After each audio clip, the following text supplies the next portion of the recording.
नमस्कार साथियों, स्वागत है आप सभी का आपके इस YouTube चैनल पॉलिटी टॉक्स में। साथियों, कैसे हैं आप सभी? उम्मीद करता हूं स्वस्थ होंगे, मस्त होंगे, में पढ़ाई में व्यस्त होंगे। साथियों, जैसा कि हम लोग पिछली क्लास में देखे थे कि हम लोग वेस्टर्न पॉलिटिकल थिंकर्स के तहत हम लोग एक एक थिंकर्स के बारे में जो भी चीज़ें प्रीवियस ईयर क्वेश्चन में पूछी गई हैं उन सब का कलेक्शन करते हुए और देखेंगे कैसे उन सभी प्रश्नों को हम लोग टैकल कर सकते हैं अपने एग्ज़ाम में। तो साथियों, उसी क्रम में पहला क्वेश्चन ये आता है कि प्लेटो को मुक्त समाज का शत्रु किसने कहा है? विकल्प पहला मैक्सी, दूसरा सेबाइन, पॉपर, हन्ना अरेंट। जैसा कि आप लोग नीचे से देख पर समझ पा रहे होंगे कि इसका आंसर क्या होगा, कार्ल पापर। कार्ल पापर ने अपनी पुस्तक जो है ओपन सोसाइटी एंड इट्स इनमीज में प्लेटो को मुक्त समाज का शत्रु कहा है। दरअसल कार्ल पापर ने केवल प्लेटो को ही नहीं, इसके साथ साथ इसने हीगल और कार्ल मार्क्स और प्लेटो यानी इन तीनों को कार्ल पापर ने मुक्त समाज का दुश्मन माना। और अपनी किस पुस्तक में? तो याद रखिएगा पुस्तक कौन सी है ये, open society and it's enemies में, जो कि पुस्तक कब पब्लिश हुई थी? तो 1945 में। दरअसल आपको ये भी पता होना चाहिए कार्ल पापर ने प्लेटो पर कई सारे महत्वपूर्ण स्टेटमेंट्स दिए हैं, जिनमें एक कथन बड़ा फेमस है। उसका क्या है कि आदर्श राज्य की वेदी पर व्यक्ति का बलिदान कर देता है। कौन? प्लेटो। दरअसल इसने एक कथन इसका बड़ा फेमस है कि प्लेटो आदर्श राज्य की वेदी पर व्यक्ति का बलिदान कर देता है। मैं लिख दे रहा हूँ, आप लोग नोट कर लीजिएगा कि प्लेटो आदर्श राज्य की वेदी पर व्यक्ति का बलिदान कर देता है। व्यक्ति का बलिदान कर देता है। ये महत्वपूर्ण कथन किससे संबंधित है? तो याद रखिएगा आप लोग, यह कार्ल पॉपर ने कहा है, बलिदान कर देता है। अच्छा, यहाँ पर वेदी का मतलब क्या है? क्या आप समझ पा रहे हैं यहाँ पर वेदी क्या है? वेदी जैसे हम लोग देखे होंगे कि जब हमारे घर पे पूजा या हवन होता है तो हवन की जो वेदी होती है, जिसमें हम लोग वो हवन सामग्री डालते हैं, वही वही क्या होती है? वेदी। उसी के संदर्भ में ये बात कर रहा है। प्लेटो आदर्श राज्य की वेदी पर व्यक्ति का बलिदान कर देता है। ठीक है, तो याद रखिएगा यह कथन किससे संबंधित है? यह कथन कार्ल पॉपर से संबंधित है। दरअसल कार्ल पॉपर के बारे में और क्या जानते हैं हम लोग? कार्ल पॉपर के बारे में एक महत्वपूर्ण चीज़ आप याद रखिएगा, कार्ल पॉपर को सामाजिक अभियांत्रिकी का जनक भी कहा जाता है। यहाँ पे मैं लिख दे रहा हूँ एक तरफ, जिससे कि आपको याद रहेगा। सामाजिक अभियांत्रिकी का जनक कहा जाता है कार्ल पॉपर को। सामाजिक, पेन मुझे लग रहा है नहीं दिखाई दे रहा होगा आप लोगों को, तो मैं चेंज कर दे रहा हूँ। सामाजिक अभियांत्रिकी का जनक, माफ करिएगा, सामाजिक अभियांत्रिकी का जनक, सामाजिक अभियांत्रिकी मतलब सोशल इंजीनियरिंग, सामाजिक अभियांत्रिकी मतलब सोशल इंजीनियरिंग का जनक कहा जाता है। ठीक ना साथियों, कार्ल पॉपर ने एक सिद्धांत दिया था क्रिटिकल रेशनैलिटी का। क्रिटिकल रेशनैलिटी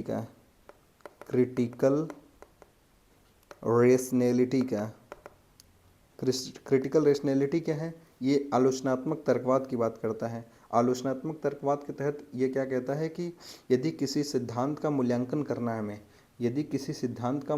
करना है तो हमें उस सिद्धांत की आलोचना करनी चाहिए, उसको गलत साबित करने का ज़्यादा प्रयास करना चाहिए, जिससे उसकी पूर्ण वैज्ञानिकता को सिद्ध किया जा सके। समझ रहे हैं आप? तो इसका मैं आंसर क्या होगा? Karl Popper. और कार्ल पॉपर के बारे में हम लोग जान गए हैं कि ये चीज़ें इसके संबंध में आप लोग याद रखिएगा। ठीक है, तो आइए बात करते हैं आगे अगले ऑप्शन की। अगला कुछ इसमें ऑप्शंस के बारे में भी देख लेते हैं कि और ऑप्शंस क्या हैं। जैसे मैक्सी के बारे में आप लोग जानिएगा कि मैक्सी ने भी प्लेटो पर कुछ स्टेटमेंट दिए हैं। जैसे प्लेटो को इसने प्रथम कल्पनावादी कहा। प्लेटो को प्रथम कल्पनावादी कहता है कौन? मैक्सी।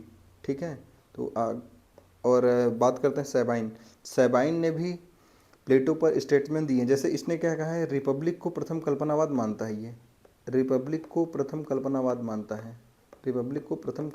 मानता है। जैसे याद रखिएगा कि मैक्सी ने प्लेटो को प्रथम कल्पनावादी कहा है। देखिए कन्फ्यूज मत होइएगा, इसने प्लेटो को प्रथम कल्पनावादी माना है और सेबाइन ने रिपब्लिक यानी प्लेटो की जो पुस्तक है रिपब्लिक को प्रथम कल्पनावाद मानता है। और ये लगे हाथ एक और थिंकर है जिसको कहते हैं डनिंग। डनिंग के बारे में भी याद रखिएगा। डनिंग कहता है कि आदर्श राज्य को कोरी कल्पना कहा इसने। इसने प्लेटो के आदर्श राज्य को, प्लेटो के आदर्श राज्य को कोरी कल्पना कहा है।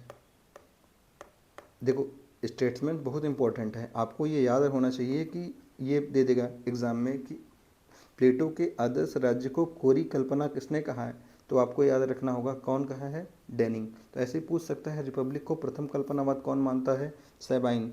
और प्लेटो को प्रथम कल्पनावादी कौन मानता है, मैक्सी। ध्यान रहे, ठीक ना। तो आइए अब बात करते हैं कार्ल पॉपर के बारे में, हम लोग तो देख ही लिए हैं। अब बात करते हैं हन्ना अरेंट के बारे में। आमतौर पर देखा जाए तो हन्ना अरेंट के बारे में बहुत कम लोग जानते हैं, तो इसके बारे में भी हम चर्चा कर ही लेते हैं कि हन्ना अरेंट कौन थी और इन्होंने क्या दिया। आमतौर पर बहुत सारे बच्चों को ये भी नहीं पता है कि हन्ना अरेंट कौन है। हन्ना अरेंट वास्तव में एक महिला है, वास्तव में क्या महिला है ही। हन्ना अरेंट के बारे में ये जानो। चलो एक दूसरा पेज ले लेते हैं इसके बारे में जानने के लिए। हाँ साथियों, हन्ना अरेंट के बारे में, हन्ना अरेंट के बारे में हम लोग जानते हैं कुछ चीज़ें। जैसे हन्ना अरेंट एक तो पहली बात महिला विचारिका हैं, महिला विचारक हैं और इनका जन्म हुआ था जर्मनी में। इनका जन्म हुआ था जर्मनी में, लेकिन ये उस समय जर्मनी में जब इनका जन्म हुआ तो उस समय नाजियों के उत्पीड़न के कारण, नाजियों द्वारा उत्पीड़ित किए जाने के कारण ये भाग कर चली जाती हैं न्यूयॉर्क यानी अमेरिका चली जाती हैं। न्यूयॉर्क यानी अमेरिका चली जाती हैं, माफ़ करिएगा यूएसए है। हो सकता है लिखने में थोड़ी इधर उधर हो जाए, लेकिन आप लोग समझ जाइएगा क्योंकि मैं बोल भी तो रहा हूँ साथ साथ में। यूएसए चली जाती हैं और यूएसए जाने के बाद इन्होंने पुस्तक लिखी है एक। इनकी कुछ फेमस, देखो हन्ना अरेंट को स्पेशली तौर पर इनकी बुक्स से रिलेट करके क्वेश्चन बनते हैं, तो इनकी कुछ पुस्तकें हैं उनके बारे में हम लोग अच्छे से जान लेते हैं। जैसे इनकी पुस्तक है, एक बुक आती है इनकी एक बुक है ओरिजिन ऑफ, माफ़ करिएगा वो थोड़ा दिमाग में नहीं चढ़ रहा था, origin of totalitarianism, origin of totalitarianism, जो कि 1951 में पब्लिश हुई थी। और इनकी दूसरी बुक है ऑन ह्यूमन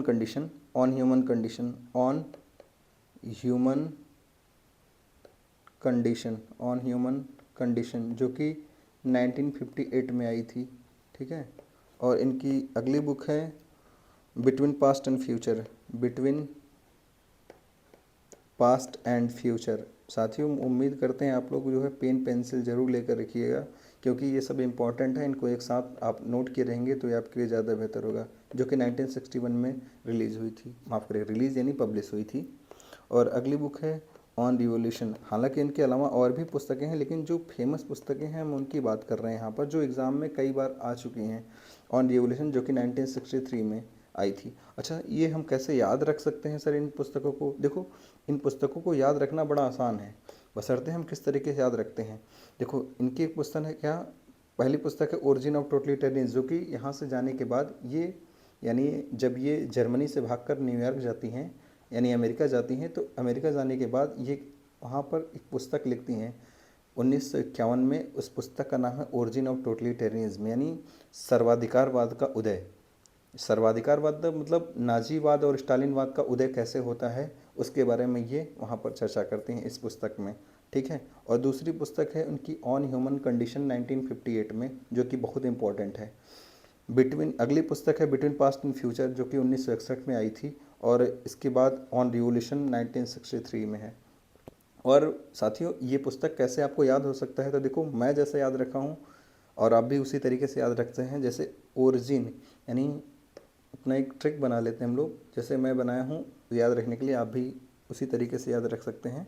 बहरहाल आप चाहे जैसे याद रख सकते हैं, आपकी मर्ज़ी, लेकिन मैं अपनी ट्रिक बता रहा हूँ। जैसे ये 51 में उत्पत्ति मैंने याद रखा, जैसे 51 में उत्पत्ति और 58 में मानव, यानी 51 में उत्पत्ति होती है, 58 में मानव मनुष्य बनता है और 61 में इनको भूत भविष्य दिखाई देने लगता है, भूत भविष्य दिखाई देने लगता है और 63 में ये क्रांति कर देते हैं।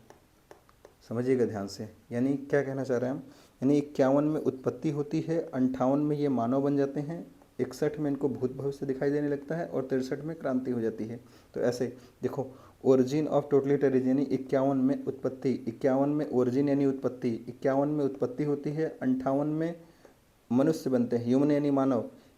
देखो 51 में उत्पत्ति, 51 में उत्पत्ति, 58 में मानव, 61 में पास्ट एंड फ्यूचर दिखाई देने लगता है इनको, 61 में पास्ट एंड फ्यूचर दिखाई देने लगता है इनको, 61 में पास्ट एंड फ्यूचर और 63 में क्या होती है, रिवॉल्यूशन यानी क्रांति, 63 में क्या होती है, क्रांति। साथियों ये बहुत इंपॉर्टेंट, बहुत महत्वपूर्ण विचारिका हैं, यानी बहुत बहुत महत्वपूर्ण विचार है इनका।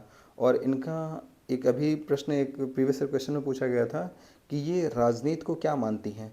हन्ना अरेंट के द्वारा राजनीति क्या है, हन्ना अरेंट के अनुसार राजनीति क्या कहलाती है, राजनीति क्या है, तो राजनीति क्या है, इन्होंने इसके बारे में अपनी इस पुस्तक में लिखी है, यानी राजनीति क्या है, तो ऑन ह्यूमन कंडीशन में इन्होंने इनके अनुसार राजनीति एक्चुअल में है क्या, तो इन्होंने अपनी इस पुस्तक में लिखा है कि राजनीति क्या है। तो आइए हम इसके बारे में थोड़ी सी चर्चा कर लेते हैं। On human condition, on human condition में क्या है, on human condition, on human condition, on human condition जो कि आई थी 1958 में। साथियों याद रहेगा, मुझे लगता है आपको जो ट्रिक हमने बताया उससे याद ही रहेगा आपको। ऑन ह्यूमन कंडीशन में इन्होंने मनुष्य की गतिविधियों को 3 भागों में बांटा है। इन्होंने कहा मनुष्य की 3 गतिविधियां होती हैं, एक तो होता है क्या, लेबर, वर्क, लेबर, और दूसरा होता है वर्क और तीसरा होता है एक्शन। लेबर, वर्क और एक्शन। लेबर को इन्होंने सबसे निम्न श्रेणी में माना, सबसे निम्न श्रेणी में, और इन्होंने इनका सबसे उच्चतम श्रेणी क्या है, उच्च श्रेष्ठ श्रेणी या सर्वश्रेष्ठ श्रेणी के तहत इसको माना हुआ है। तो देखो लेबर क्या होता है, इनके अनुसार लेबर वो होता है जो मानव द्वारा किया जाने वाला दैनिक क्रियाकलाप, मनुष्य द्वारा किया जाने वाला दैनिक क्रियाकलाप क्या कहलाता है, लेबर के अंतर्गत आएगा, जो कि सबसे निम्न श्रेणी का होता है। वर्क क्या होता है, वर्क किसी संस्था के लिए किया जाने वाला कार्य, किसी संस्था के उत्थान के लिए या किसी संस्था के विकास के लिए किया जाने वाला कार्य क्या कहलाता है, वर्क के श्रेणी में आएगा। और एक्शन क्या होता है, जो कि सार्वजनिक परिवर्तन के प्रयास के लिए महत्वपूर्ण माना जाता है, यानी इसका जो, यानी अगर इस स्थिति में कोई इंसान होगा तो वह जो कार्य करेगा उससे समाज पर प्रभाव पड़ेगा, उस पर समाज पर प्रभाव पड़ेगा। और राजनीति को इन्होंने एक्शन के रूप में देखा है, राजनीति को इन्होंने एक्शन के रूप में देखा जाएगा। देखो क्वेश्चन क्या पूछा था कि हन्ना अरेंट के अनुसार राजनीति क्या है, इसमें ऑप्शन दे रखा था लेबर है, वर्क है, एक्शन है, या फिर मतलब पॉलिटिक्स करना। तो इसका विकल्प क्या होगा, इसका आंसर क्या होगा, एक्शन, यानी राजनीति को इन्होंने क्या माना है, एक्शन माना है। उम्मीद करता हूँ आप लोग समझ रहे होंगे। हाँ, एक बहुत इंपॉर्टेंट जानकारी आपको याद रखिएगा, ऑन ह्यूमन कंडीशन किसकी है, ये है हन्ना अरेंट की। इसी से कोरिलेट करती हुई एक पुस्तक और है, उस पुस्तक का नाम है, हम लोग देख लेते हैं यहीं पे, on human conduct, on human conduct है। ये पुस्तक दूसरे की है, याद रखिएगा, कंफ्यूज मत होइएगा, ये किसकी है, ये कॉन्स्टिट्यूशन वाली, ये है हन्ना अरेंट की। लेकिन ऑन ह्यूमन कंडीशन, ये कंडक्ट जो है, ये पुस्तक है माइकल ऑक्सफोर्ड की। अच्छा, माइकल ऑक्सफोर्ड को तो आप लोग जान ही रहे होंगे, माइकल ऑक्सफोर्ड कौन है। देखो माइकल ऑक्सफोर्ड ये नव परंपरावादी है, यानी जो नव परंपरावाद को बढ़ावा देते हैं, यानी ये नव परंपरावाद को बढ़ावा देते हैं, याद रखिएगा, ये नव परंपरावादी हैं, यानी इनके अनुसार नैतिकता का समर्थन करते हैं, ठीक ना। तो आप याद रखिएगा इतनी चीज़ें।